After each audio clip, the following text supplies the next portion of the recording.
Namni Ube, Tirpe Gelovion, Samdi Shumadata, Neverita Gishing on some den Chodan, Geshe Lhakdor Namni Ne, Nasal Mamishal Genanju.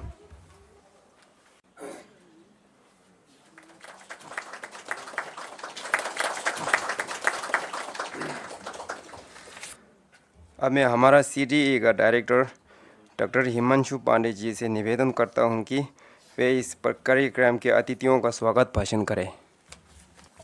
Tashi Direct, dignitaries on the dais, the Honorable Vice Chancellor of this university, Professor Geshe Lhakdor sir, the distinguished learned speaker of this occasion, Dr. Geshe Lhakdor sir, the member of the organizing committee, teaching staff, non-teaching staff, participant, dear students, ladies and gentlemen. I welcome you all on this occasion, inaugural ceremony of this 2 days national workshop on the sea learning. And I welcome you all on the behalf of Central Institute of Higher Tibetan Studies and on my own behalf. It's an honor for us that the Honorable Vice Chancellor sir has given his concern and taking time off from his busy schedule and agreed to be the chief guest of this occasion. Thank you so much, sir. We are privileged and honored that Geshe Lhakdor sir has agreed to be a resource person for this 2 days national workshop on sea learning and agreed to deliver the talk on the sea learning for you all. And I hope all the participants and students will be benefited by his lecture during these 2 days. Thank you so much.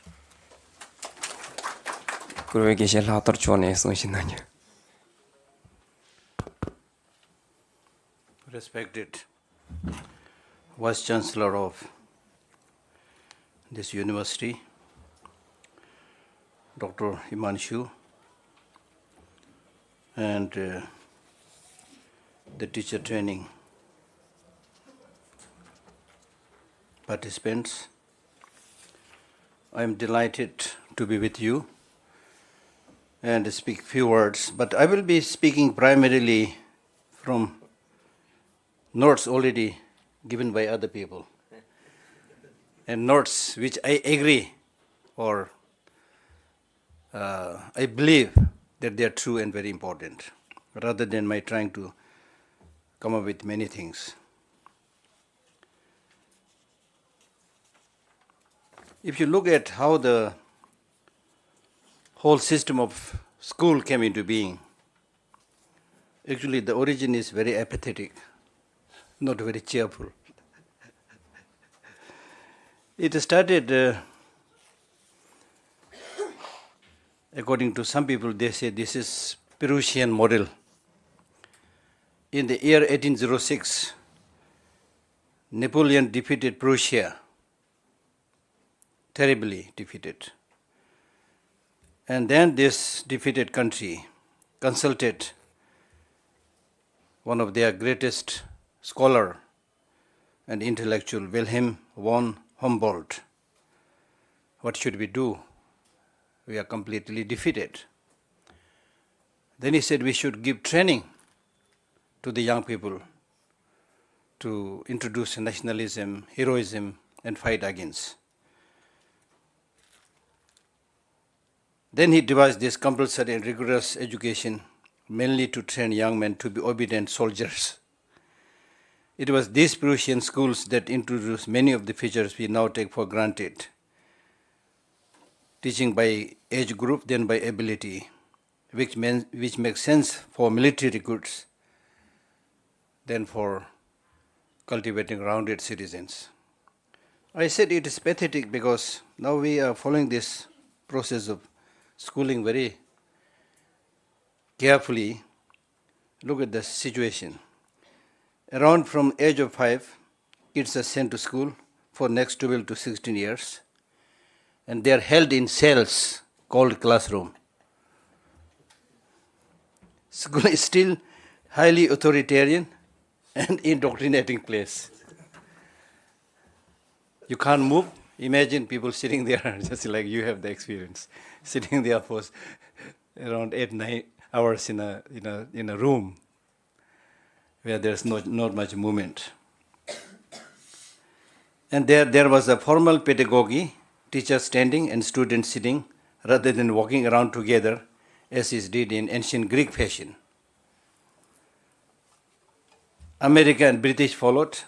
British mainly to produce clerks. Training of students is primarily to produce clerks, just as computer parts are produced. Computer parts are produced in one factory, which can be supplied to anywhere in the rest of the world. There is a need for that part. So human beings are produced in a similar way. Where there is a need for a clerk, they are trained. So they send it there. So that kind of education we are following very faithfully. And this people that is produced in the school should be so identical. BA chena sama BA. If you do BA, everybody 100,000 people BA, 100,000 people MA, Identical, you can pick one from New Zealand and ship it to Canada, and he would be instantly functional. This is for the administrative machine made of interchangeable parts, in this case, human beings.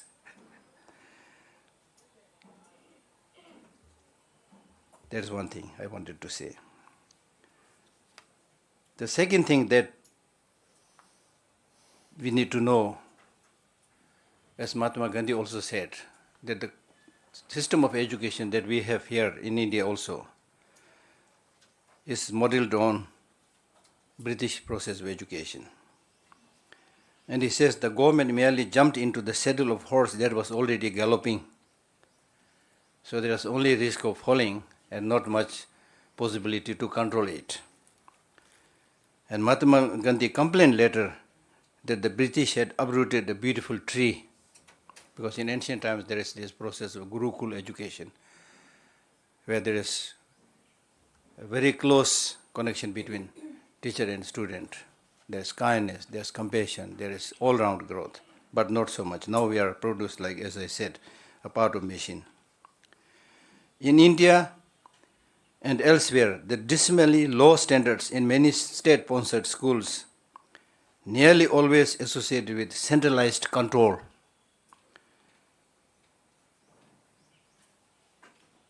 We boast and say that children are spending more time in schools and more money is being spent on education. And according to one scholar by the name Proud, he says this means nothing, spending more time in the school and more money for the school means nothing if that education is failing to enable to children to learn. So in this connection, I don't want to waste much of your time, because I have many more sessions to waste your time. And one of the problems is that the 19th century system of education is to some extent useless in facing the educational challenges of today and innovation. There's hardly any innovation. We are all mugging up, as somebody said yesterday, that we are all kind of photocopy machines. We copy what the teachers say, we copy what is there in the book, and you don't hardly use your human capacity to innovate, to think, to create. That's the problem. And it is in this context that thinkers like Einstein, he said, these days teachers bring havoc in the life of children, because they ask what the children don't know. They never take care of what is the capacity of the children and nurture that talent, nurture that capacity. Right? And especially something that's really relevant to you is they will teach you how to swim, but never take you to the river and to actually make you swim. They'll talk about apples, but never give you apple to eat and taste it. That is another kind of drawback of the present system of education. There are many interesting things I want to skip.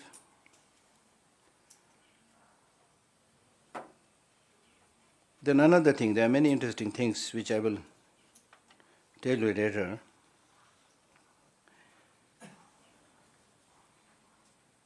one thing that's important for you is authorities should not just confine in reports and paperwork. There is very much there in today's society. Just to take a group photo, do some paperwork, and then say the workshop was wonderful, beautiful, whatever that means.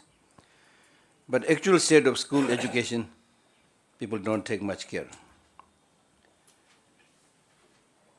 And we don't also see regularly how much we have implemented those resolutions and outcomes of meetings and conferences, and especially like His Holiness the Dalai Lama's visions, how much we are actually not only reading, but how much we are actually implementing it in the classroom.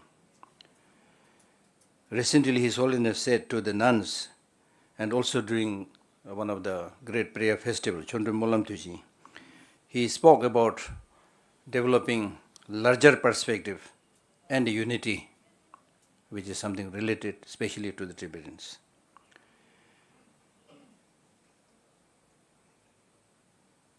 And another very important thing that we need to pay attention in terms of education is the role of ethics, which we are going to talk when we talk about the social emotional learning. And the real process of teaching ethics or values should be demonstrated by living examples of the teacher, not just by talking. And it's not enough that you appoint a monk and then say we have teaching on values and morality. Not only ethics, the work of learning, disseminating and teaching should be done by all laymen and women through their examples. And another thing that I would like to read is again Einstein. There's a lot of quotations from Einstein. I was very attracted by some of his quotations, where he says, the value of an education in a liberal arts college is not the learning of many facts, but the training of mind to think something that cannot be learned from textbooks. Buddha did not go to a particular school or university to learn facts. Similarly, many great thinkers, they learned from the nature, from their life's experiences, not from textbooks. So for learning the facts, especially today, you need the Google teacher, nothing else. Just find the facts.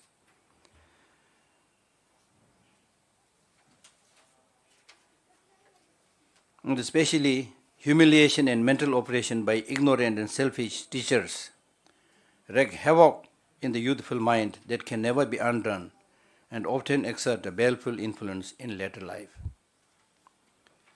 And then he says, to me, the worst thing seems to be for a school principally to work with the methods of fear and force and artificial authority, which you should not when you become teacher. You're going to become teacher very soon. Such treatment destroys the sound sentiments, the sincerity, and the self-confidence of the people. The aim of education must be the training of independently acting and thinking individuals who, however, see in the service to the community their highest life achievement. Service to the community, their highest achievement. The schools should always have as its aim that the young person live the school as a harmonious personality, not just as a specialist. Otherwise, he with his specialized knowledge more closely resembles a well-trained dog than a harmoniously developed person. The real difficulty, the difficulty that has baffled the sages of all times is this. How can we make our teaching so potent in the emotional life of man that its influence should withstand the pressure, sometimes I use the word pressure cooker society, pressure of the elemental psychic forces in the individual. The crippling of the individuals I consider the worst evil of capitalism.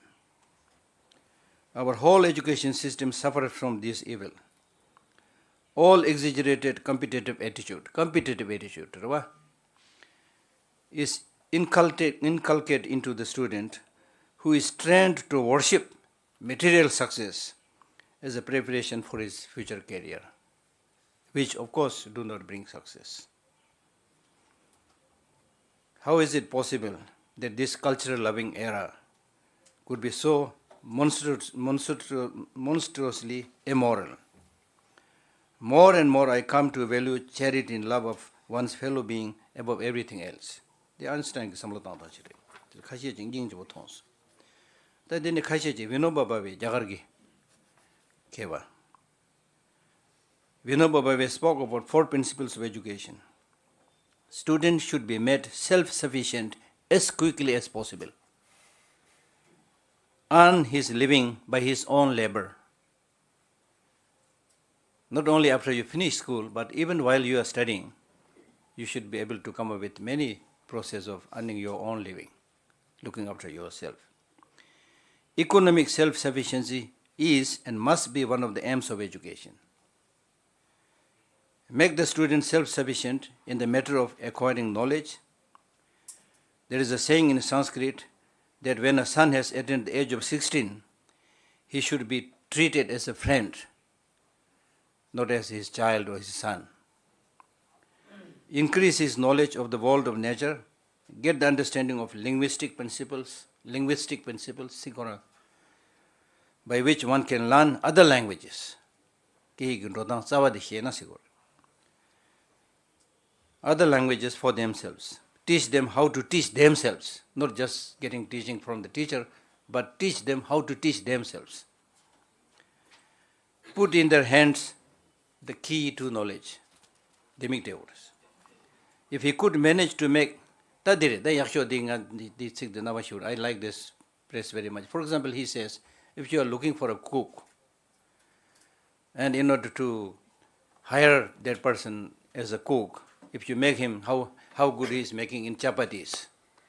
So if he is able to make, if you ask him to make 100 chapatis, and then see how good at he is, and out of this 100 chapatis that he is to make, he was able to make only 25 or 30 good chapatis, and rest are burnt chapatis. Will you recruit that person as a good cook? He says no.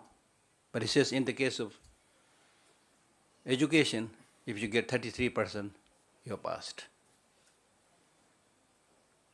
So what he is really saying is the boys or girls' knowledge to be 100%, 33% mare, 40% mare, 100%. 100% is possible. Sometimes we think, how can I get 100% knowledge? It's possible if you really go into the depth of each and every subject. It is possible that you become really well versed in that and get, whether you, in terms of mark, you get 100 or not, but you, in terms of your knowledge, you get 100% knowledge. That is what he is saying.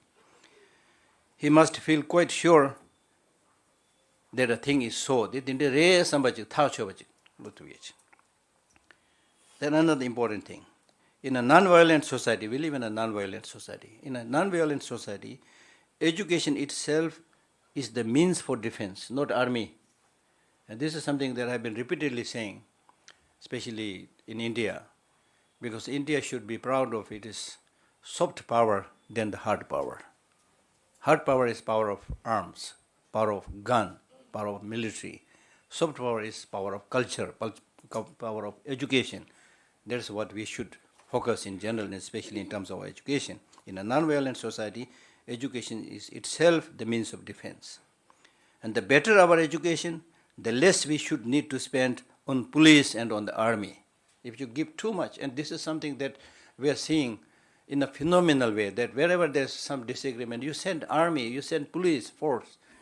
And I've been thinking for the last some months or something, the way the police treating people everywhere, the way I see how did this whole system came into being. When something is not functioning, you just send force and then kill them and misuse their power. So that is also because of the lack of proper education among the masses. And the better our education, the less we should need to spend on police and on the army. Education has a social and national goal, as well as individual goal. The goal of education for the nation, for humanity, must be free from fear. Wherever you are in that society, in that country, you should be able to live in that country with calmness of mind, without fear. But in many countries in the world today, unfortunately, people don't have that calmness. There's a lot of fear and pressure from all quarters. So for humanity must be free from fear, not only for this country, but for the worldwide community of men. The only right kind of education is that which strengthens the forces of love and peace. The third principle of education, to my mind, is this: that work and knowledge must never be separated. Highly, highly important. Sometimes in the system of education now they talk about 3H. That means head, heart and hand. In many of the cases, education means head. The rest two H are missing. Heart is also not there, compassion, love is not there. It's only a little bit of intellectual, dry intellectual knowledge. And hand, people don't know. Even if they like to goes out, nobody knows how to handle it. There's no practicality. So therefore, he says, the third principle of education, to my mind, is this: that work and knowledge must never be separated. There is no knowledge without action, and no action without knowledge. We do not learn what a mango is by reading about it. We learn about mango by eating it, but by eating one. The separation of learning from labor results also in social injustice, economic injustice. Abolition of justice, that must be the goal of our education. Abolition of injustice, that must be the goal of our education. The fourth, right human way of living. The more closely we can live in harmony with nature, living in harmony with the nature, the more closely we live in harmony with the nature, the greater our welfare and happiness will be. Sarvodaya economics is based on two great principles. The whole population should be closely in touch with nature, which means agriculture, culture and things like that. Real human being will be reached only when the greater part of life can be given to all other interests that make up the world of man. So I was tempted to read this. Right? So to summarize, as human beings, we want happiness, do not want suffering. Happiness comes by living in harmony with nature. Happiness comes by regulating your emotions. Happiness comes by caring and loving and taking responsibility for the well-being of the whole world, the whole humanity. And I must summarize by saying one thing, which really is striking, and I've been sharing this to many, many people. If you look at human beings that inhabit this world and the natural environment in which we inhabit, compare these two things, the external nature and the human beings living in it. Human beings living within the environment, within the nature, are very much biased, divisive. My country, his country, this country, that country, men, women, black, yellow. We're very fond of dividing and then fighting. Right? Now on the other hand, you look at the nature. Nature is unbiased. If there is a flood, it will shake everybody. It will never say that I'll shake only the Tibetans or not the Chinese or things like that. It will shake everybody. We'll all suffer, just like the coronavirus. Coronavirus is not saying I will infect only the Chinese who are already infected. It will infect everybody if you come into touch with it. So that's why everybody is now scared how to deal with it. So it is in this perspective, His Holiness is saying we need to think big. We need to have larger perspective, because if you do not take care of the environmental destruction, the pollution of air, the water, so forth, we'll all suffer. While you talk about just your country, you will all suffer. So therefore, developing this larger perspective, we need to live a life which is in harmony with the law of nature. Thank you very much. Nyewerik ta Geshe Ngong Samden Chone Sungshe Nangyo. So, Geshe Lhakdor and the director, Dr. Himanshu, and the teachers and dear students. So, I'm very happy that the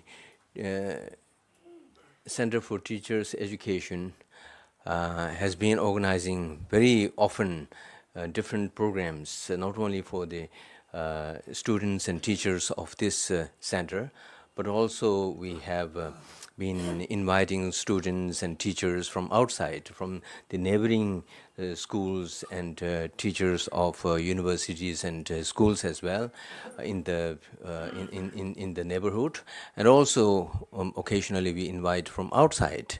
And also we have been doing some good works, like recently some workshop was done for developing debate in mathematics and such.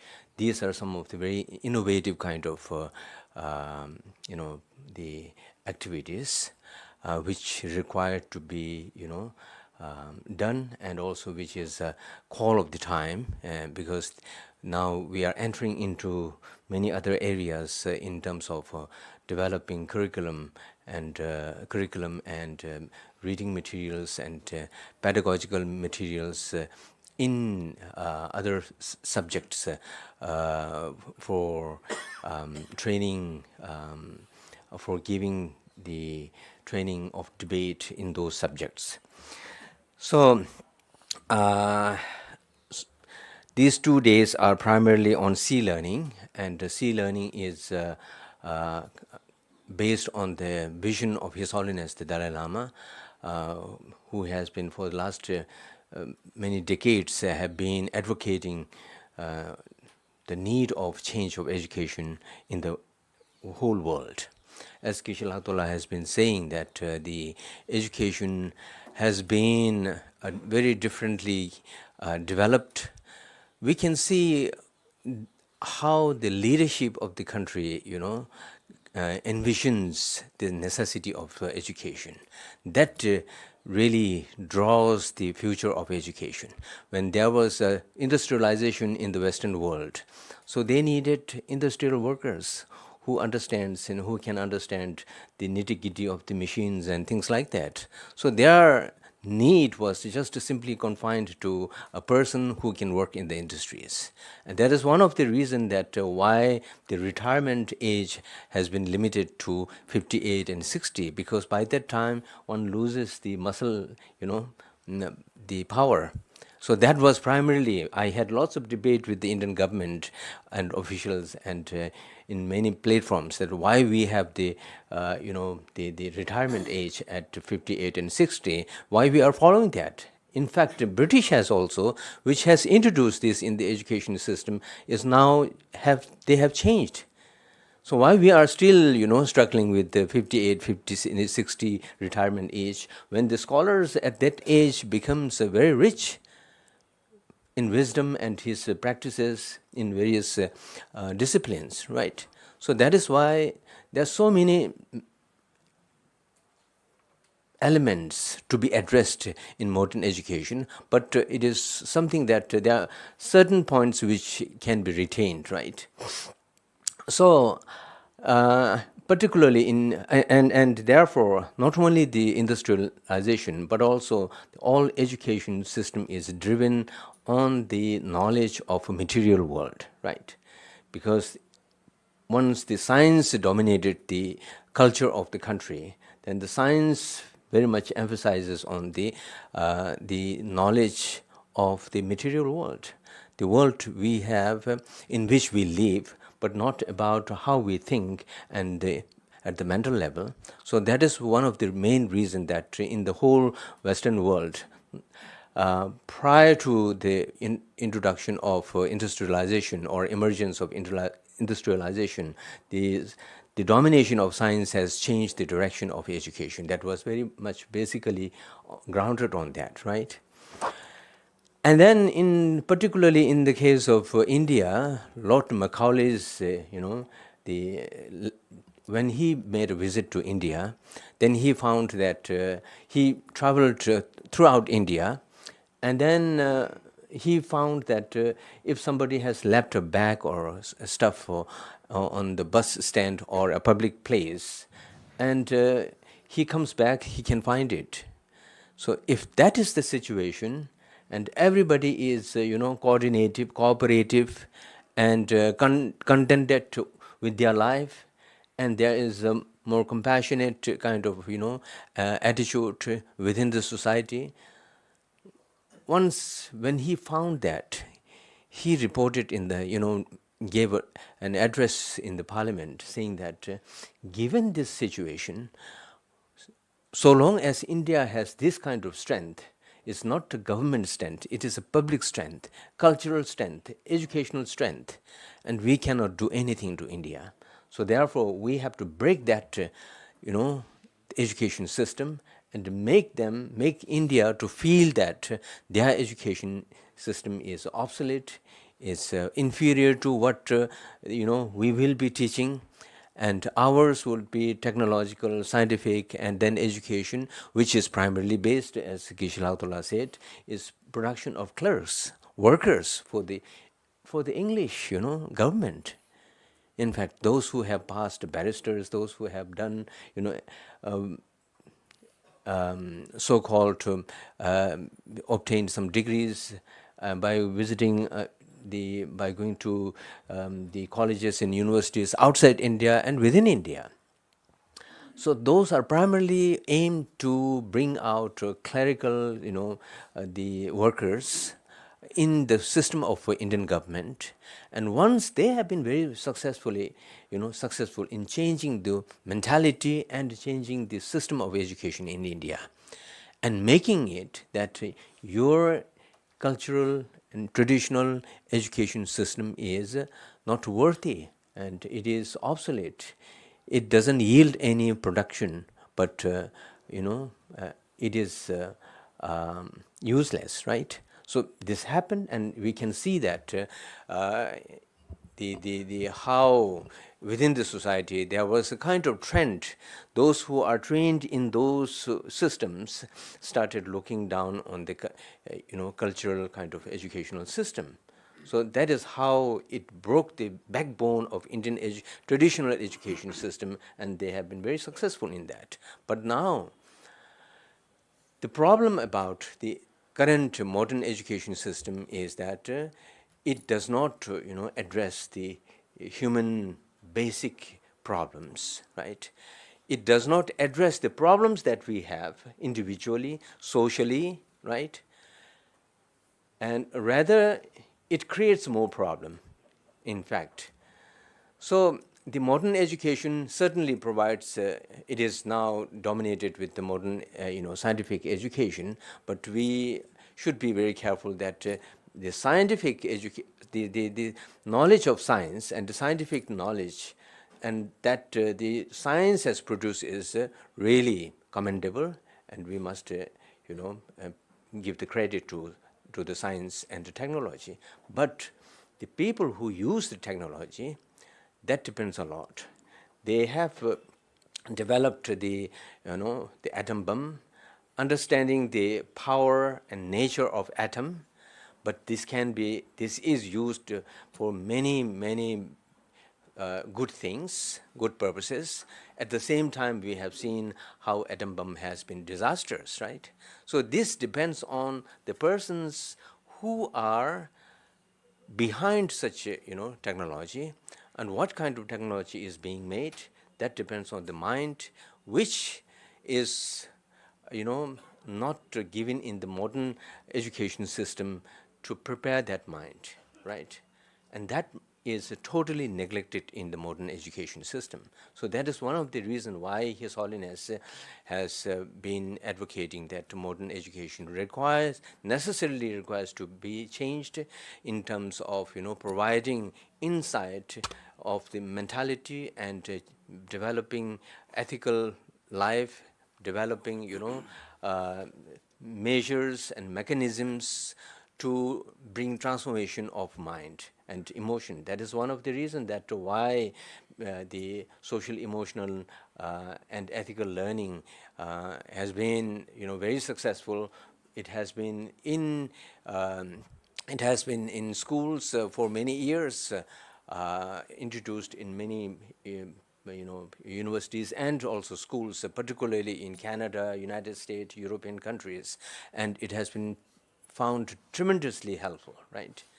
Because the social emotional learning is based on the science of mind that we have, right?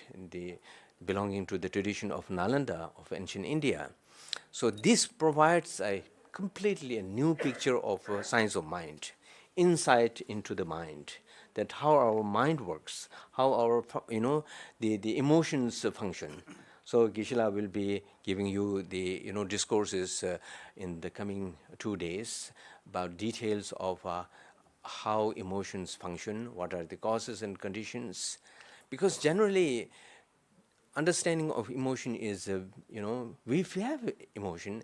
Everybody, whenever when you get up in the morning, then you are bombarded with emotions, right? Till you go to bed and go to sleep, right?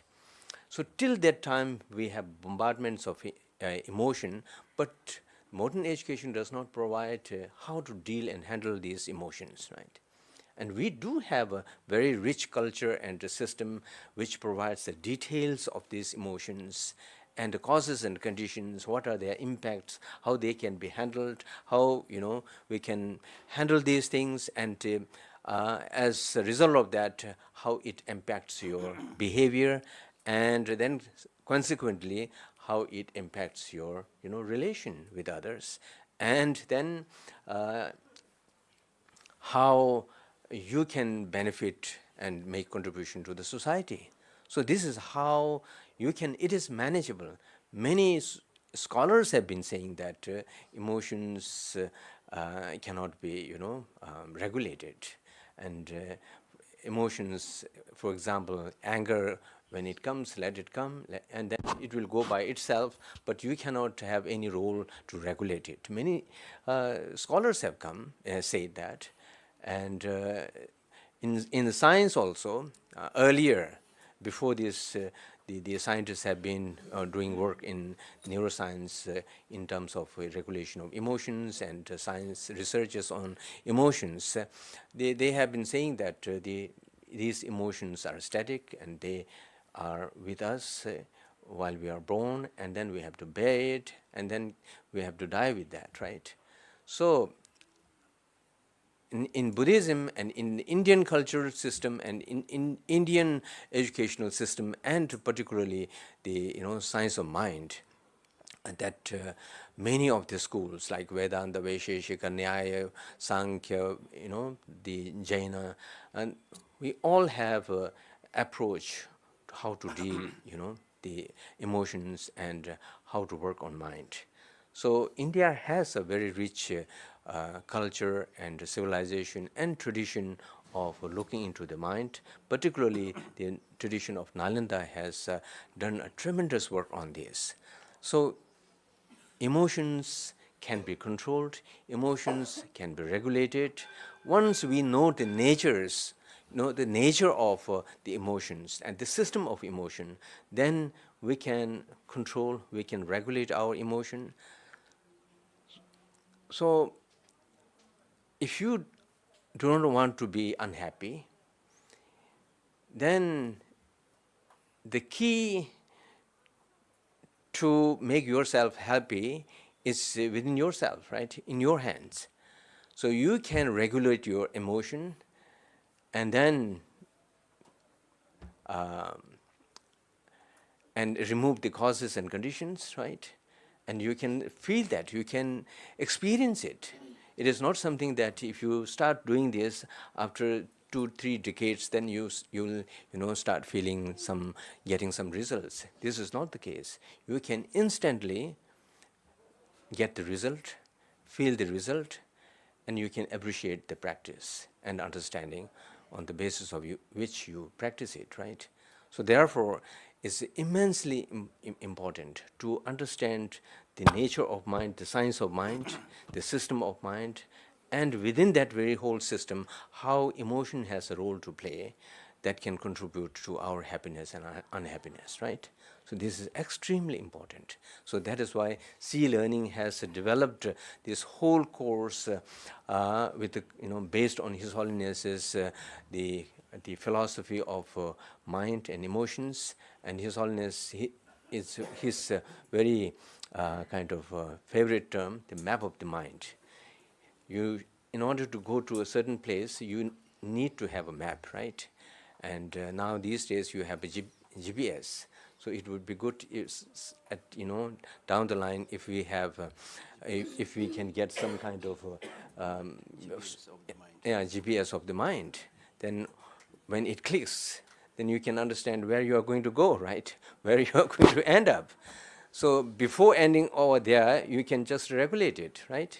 If you have the GPS of of the mind. But before having that, GPS software may not necessarily be required.